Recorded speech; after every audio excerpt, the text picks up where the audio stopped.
আমাদের চলছিল, একটা সমস্যা হয়েছিল আমাদের নার্সদের। ওই সমস্যার মধ্যে আমি ডিউটি সারার পর আমি আসি, এসে দেখছি মিটিং চলছে। তখন আমরা নার্সিং স্টাফরাও ছিলাম, ডক্টররা প্রচুর মানুষ ছিল, নার্সিং স্টাফরাও ছিল। ওই সময় বলা হয়েছে ওদের অ্যালাউ করা হয়েছে কেন, তখন ডক্টররাও ছিল, ওনারাও অ্যালাউ হয়েছে। তো ওই রকম বলার পরে ওই যে ডক্টর ছিল উনি বলছে কি এখন যদি ওরা বের না হয় তাহলে ওদেরকে ঘাট ধাক্কা দিয়ে বার করা হবে। তখন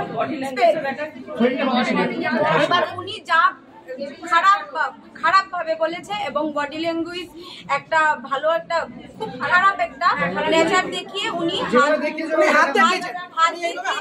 হাত দেখিয়ে এই যে ব্রাদারটা যেরকম বললো ওই রকম হাত দেখিয়ে উনি বলছেন ঘাট ধাক্কা দিয়ে বের হবে।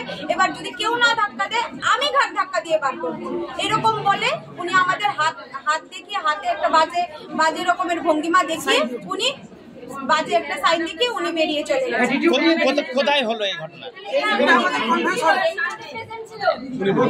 কোথায় হয়েছে?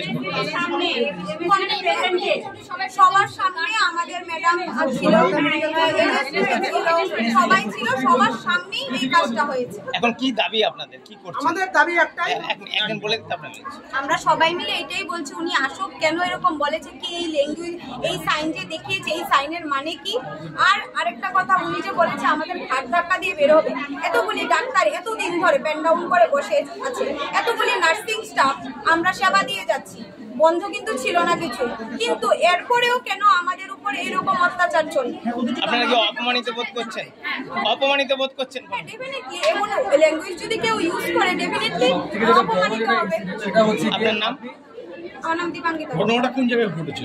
ঘটনাটা ঘটেছে সেমিনার হলে। চেঞ্জিং রুম নিয়ে সমস্যা এবং সেটা নিয়ে যখন মিটিং চলছিল একজন চিকিৎসক তিনি আপত্তিকর মন্তব্য করেছেন, অনেকে বিক্ষোভ দেখাচ্ছেন, আপনি শুনেছেন? না, বিক্ষোভ না দাদা, এটা একটা জেনুইন আমাদের রিকোয়েস্ট ছিল প্রথম থেকেই। যখন আমি একদম ফার্স্ট ইয়ার ট্রেনিং, আমরা 10 মাস এখানে আছি, আমাদের সিনিয়ররা আছে তারা প্রায় 2 বছর আছে।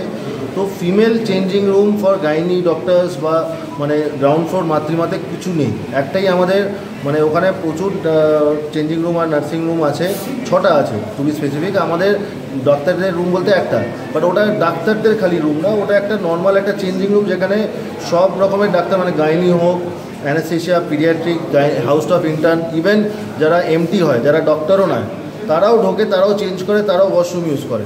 তো আমাদের এই যে আরজি করের যে প্রোটেস্ট যেটা পুরো দেশ জুড়ে চলছে, সেটার এই প্রতিপক্ষিতা আমাদের এটাই এই রিকোয়েস্ট ছিল কি একটা ফিমেল চেঞ্জিং রুম যেন দেওয়া হয়।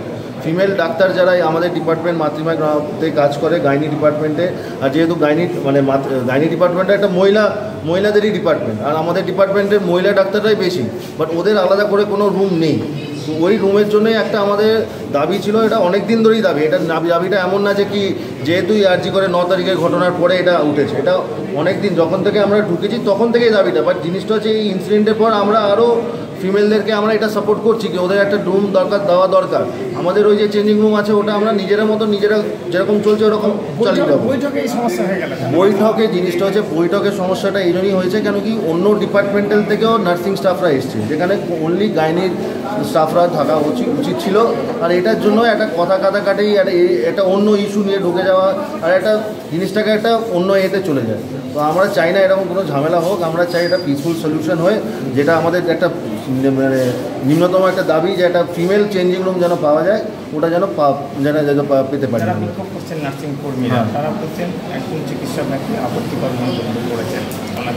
জিনিসটা হচ্ছে এটাই আমি আপনাকে বলতে চাইছি কি গাইনি ছাড়া অন্য ডিপার্টমেন্টের কেন নার্সিং স্টাফ ওখানে এসছে সেটা আমাদের প্রশ্ন ছিল অথরিটির কাছে।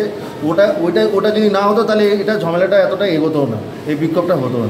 আর আমরা এমনিতে পিসফুলি আমরা এটাকে করার চেষ্টা করছি যাতে আমরা এটা রিউম পেয়ে যাই আর আমরা নিজেদের কাজ রিজিউম করতে পারি। আমার নাম doctor Mukherjee, Bratin Mukherjee, first year PG.